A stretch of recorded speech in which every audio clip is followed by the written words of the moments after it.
Yeah. Okay, brilliant. Okay, so I'm going to be talking about digital ownership and the custody trilemma. So who am I? So I'm the CTO of Ambient. We're a startup.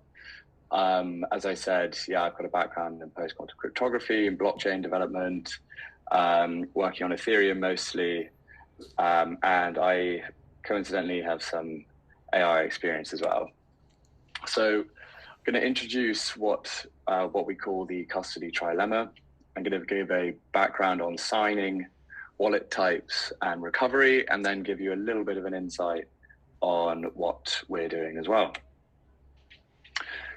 So the custody trilemma is how we describe the trade-off between security, experience, and control when it comes to custody. So each of these have, of course, benefits. Experience is the smooth customer experience that you have. Control is the control over private keys and where you can go with those private keys, i.e. what protocols, etc. you want to interact with. And the security is, of course, how secure your assets are. Now, hot wallets, for instance, give you great enough control as well as reasonably okay experience. You can go where you want in DeFi. They're relatively okay on experience. I feel a lot of wallets can get a bit of a bad rep, but they trade off security. Now, alternatively, you can use cold wallets or hardware wallets like a Ledger or a Trezor. These give you more security and control, but again, at the cost of experience because you have to click around on your annoying little hardware device.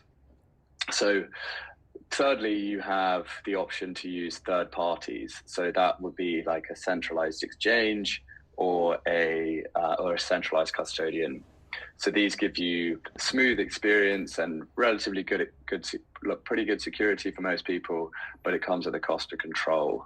You don't have the ability to hold your own keys. You can't use your assets around DeFi. So you're sort of boxed in. So I'm going to give a bit of background on some cryptography here, which may be of interest to some of you. So these are a few things that I wish I understood a little bit more when I was starting out. So back in the day, pre-1976, we only had what was called symmetric key cryptography. So this is what you used for encrypting data between two parties.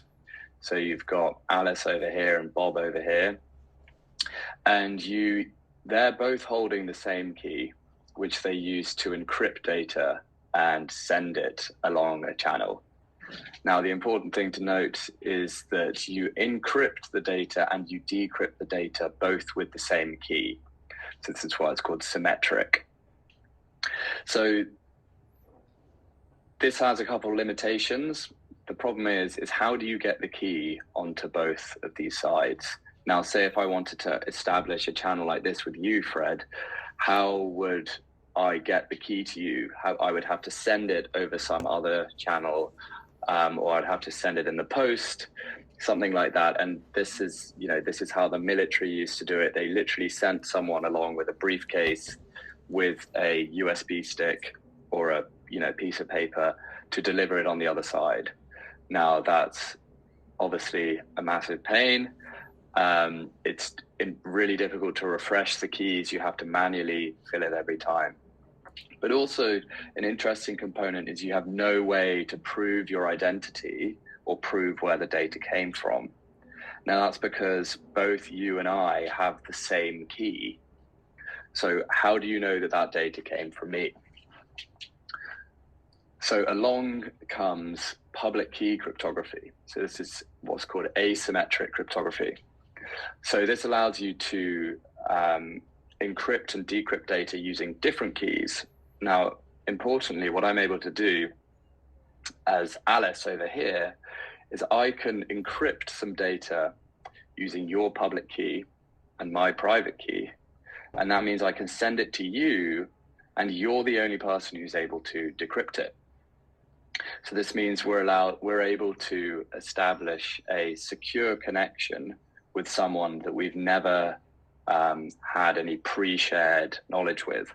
So that's how all of the internet works today. That's the reason why if you look at the top in your URL, it says HTTPS. That S means that you're securely connected with this site. So this site, google.com, has a certificate thanks to its public key, and that means it's been signed and it's been stamped as being legitimate. So this allows you to connect with people and platforms that you've never connected before, and open a secure connection. So a really useful thing about this digital public and private key, these two components, is they not only allow you to establish these secure connections, is they allow you to sign data. So me with my private key, because I'm the only person with that private key, I'm able to not just encrypt data, but I can sign it. So if I take my data, sign it with my private key, you are able to then verify that data by passing it through a verification function, and it should return my public key. So the public key is what I have in the name publicly posted. If you receive some data that's supposedly from me, you can verify it, and it should match my public key. So this is exactly what's going on when you use a blockchain. So when I sign a transaction, what I'm doing is I'm taking the transaction body, i.e. the transaction I want to occur, and I'm signing it with my private key. So as you can see, this is what a transaction looks like under the hood. So this is from this address, it's going to this address, it's sending 7 Ether, etc., etc. And this component at the bottom here is the signature. So this is signed by the private key, which creates this scramble of numbers. And when you go to verify the signature, it will return this from.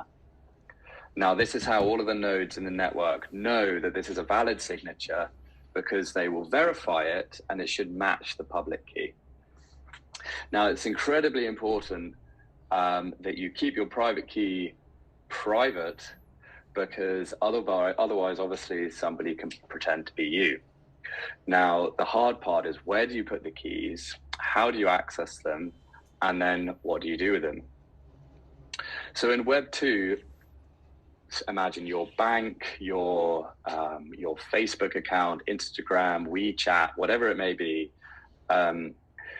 The centralized party holds critical data. So this could be all of the, buried deep within your bank. They have the keys to move things around. You're just given some credentials in order to access the bank. Now, if you lose your credentials, they can give you new ones. There's a very helpful customer service desk that can help you out when things go wrong. But the problem with Web3, and by design, all of this critical information is then pushed back out to the edges. So you as the user have the control, but with that control comes great responsibility. If you lose your keys, you've lost your assets. So what is a wallet? A wallet is generally comprised of a private key. This is where your assets are quote unquote held, and they act as your online identity. So this is how you go from a private key to your public address. Now, I'll take you through a couple different types of wallets. So on the left here, so we have what we're talking about here are what are called externally owned accounts. So this is what you have in something like MetaMask or Phantom Wallet. So you can have a single private key, which generates a public key, and from that you get an address. Now the advantage of these is you have the same address across chains.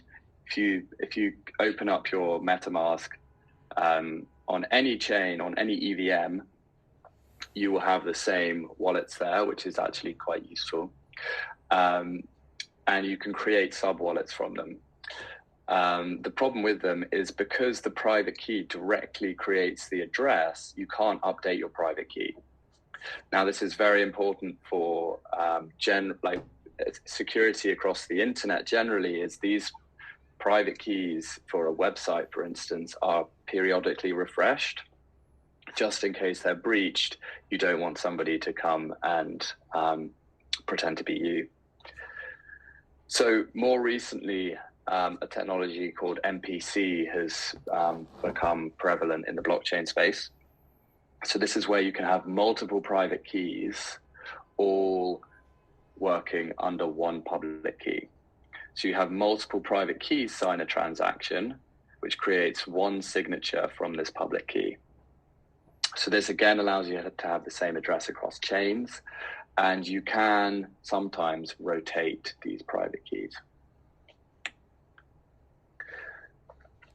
Now, there is a new technology again, which is just hit the market some point last year, account abstraction. So account abstraction is a formalization of smart contract wallets and the sort of next evolution of where wallets are going to go in the Ethereum space. So they allow you to provide custom verification logic. You no longer just have to have a single, private key signature. You could have multiple signatures. You can have post-quantum signatures, etc. And importantly, they give you new ways of recovering accounts should they get lost. So if you lose your key, you can have other people nominated to recover your wallet for you, for instance. So something to note, a lot of platforms coming about often call themselves, they refer to themselves as self-custody. Now, self-custody is, or non-custodial, I should say, as well. So a lot of platforms will claim to be non-custodial because it's more of a legal thing. They don't want to claim that they have custody of your assets because if something goes wrong, then they're liable. So they will bend over backwards to explain how they're non-custodial or self-custodial. But really, if you dig around, they're not very self-custodial. So what do they generally look like? So these aren't necessarily bad, by the way. It's just that you need to kind of be aware of the risk profiles that you're, happy to accept. So the first model is the model adopted by people like Fireblocks and Copper. So these are centralized custodians. And they have a 2 of 3 MPC setup. So if you've got 2 of your devices and the platform has a device, it requires at least 2 of these to provide a signature for a transaction to be accepted. So as you can see, either your device signs on the platform or both of your devices. Now, the problem with this is that either you have to get 2 devices out, i.e. you have to get your phone and your laptop for the platform not to be involved, or you have to rely on a centralized platform. So that means you're either giving up the experience of just being able to use a phone for control, or you're giving up the control for the experience. So there's a trade-off here. Now, a arguably worse model is where they simply give you an API key to access a private key that they hold on their servers. So that means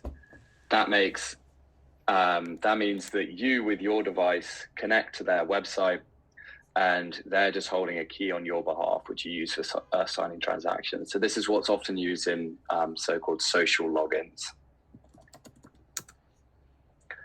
So I'm going to speed run the concept of seed phrases, and if you're interested how a seed phrase actually works. So what you have at the root of your wallet is called the root entropy. So the entropy are this long list of binary numbers.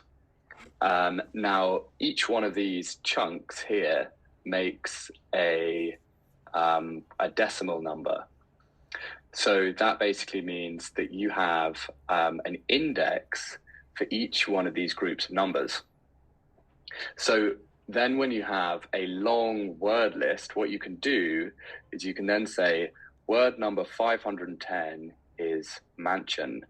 So mansion refers to this list of zeros and ones. So when you put all of these words together, pond, mass, trade, vicious, digital, you get your entropy. So this allows you from a human readable word to reconstruct your root entropy, which gives you your seed phrase. Now, this is much, much better than having to write down a huge long list of zeros and ones. Now, there are other forms of digital recovery. People sometimes use password managers. Now, this might be okay for small balances, but for instance, LastPass was breached some time ago and people are still being compromised. So for any relatively large amount, I wouldn't necessarily recommend this. Social recovery is where you nominate other wallets and other people to recover your wallet for you. So that's where I would say allow Fred and Casey to recover my wallet should I lose my keys. But the problem is I have to trust that Fred and Casey aren't going to collude and steal my assets behind my back.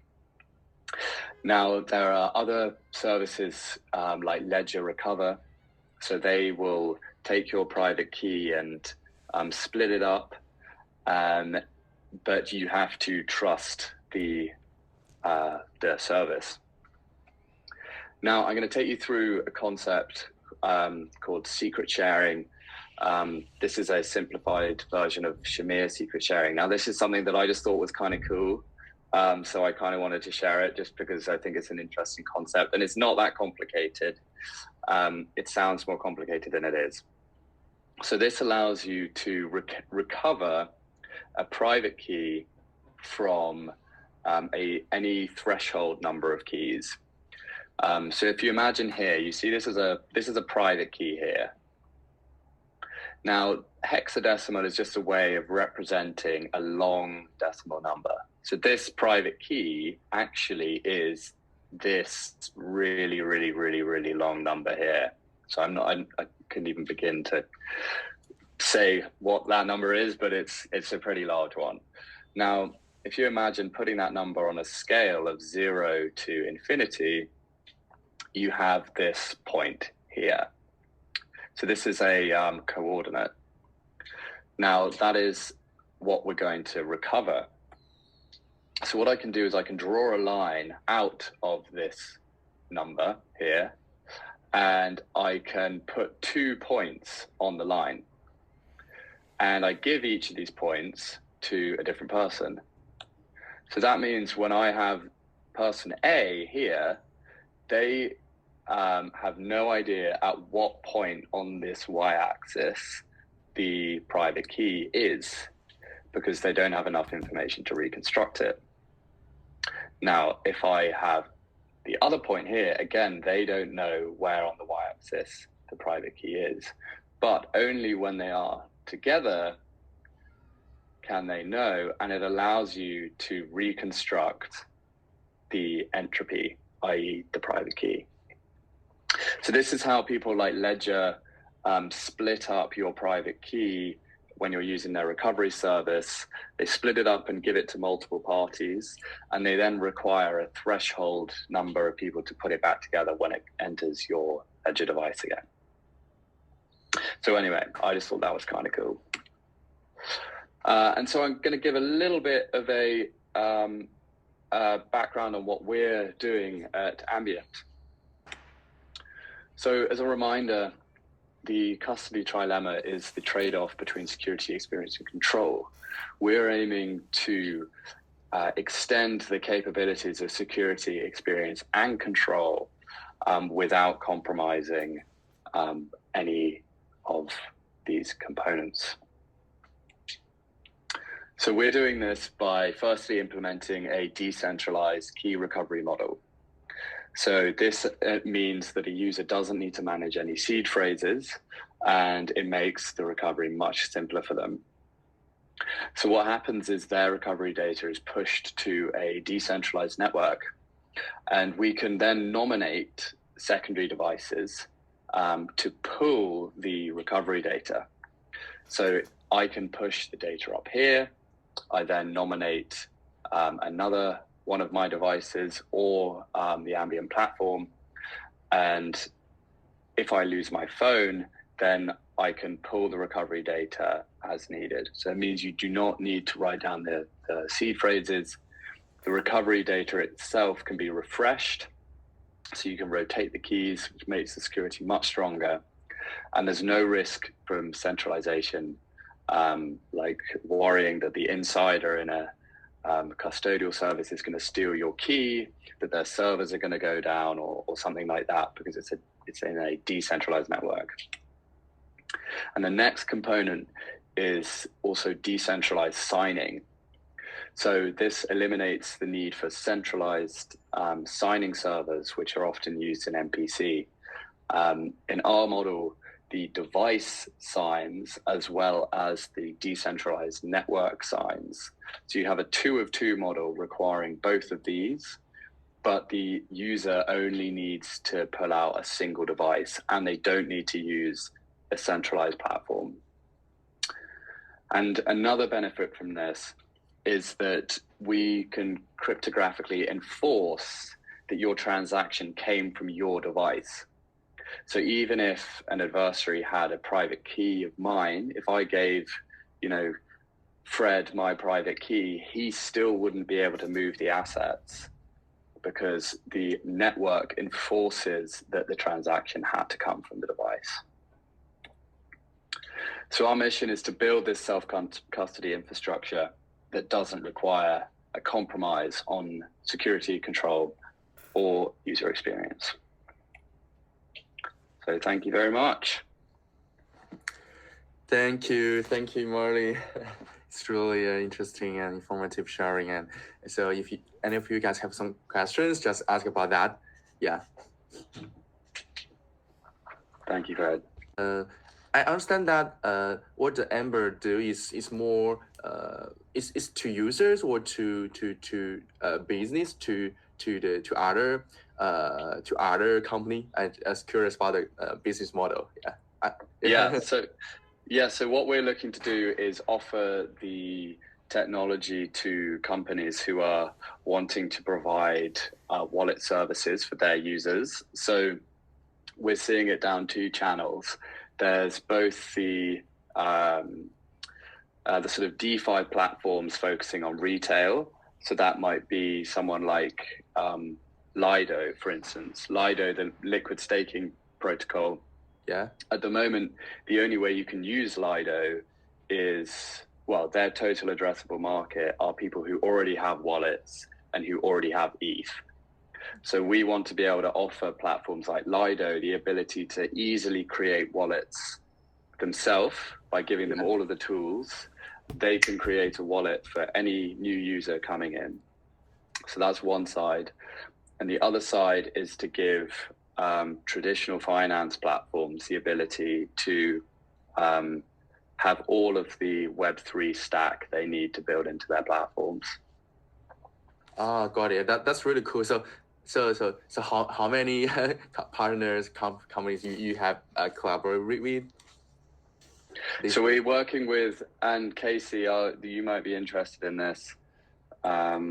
We're working with this company, Nilian, who are a decentralized private compute network. So they perform private computation on data. So that means that you can do things like training neural network models, you can sign transactions, etc., while keeping all of the data private from networks. Wow. So we're working with them. They're our first partner. And yeah, so we're still early on in the journey. We've just put together our white paper and we're picking up partners as we go. Wow, that's cool. That's cool because I remember last year and the the account abstraction is really popular. Every crypto event we talk about eccentric trading and talk about account abstraction. Yeah, but it's Yeah. really yeah. Yeah, and the great thing now is that all of these account abstraction tools are actually quite well developed. There's a lot there now such that you can do cool stuff like what we want to do while building on all of that. We don't have to go and build all of the base account abstraction stuff from zero. We can just pick all of that up and use it, which saves us a lot of work. Yeah, good. So is anyone else have some questions? We have one more question opportunity. Yeah. Hey, if you guys don't have more questions or you have some more comprehensive question, you can text a question in our Telegram group. Yeah, and really happy to have Casey and have Merlin to give a really informative sharing for us today. And really happy to have you guys to join our today's events and see you guys next week. And if you have any questions, feel free to ask any questions or share your informative thoughts or some links to our group. Yeah, really happy to have you guys. Thank you very much.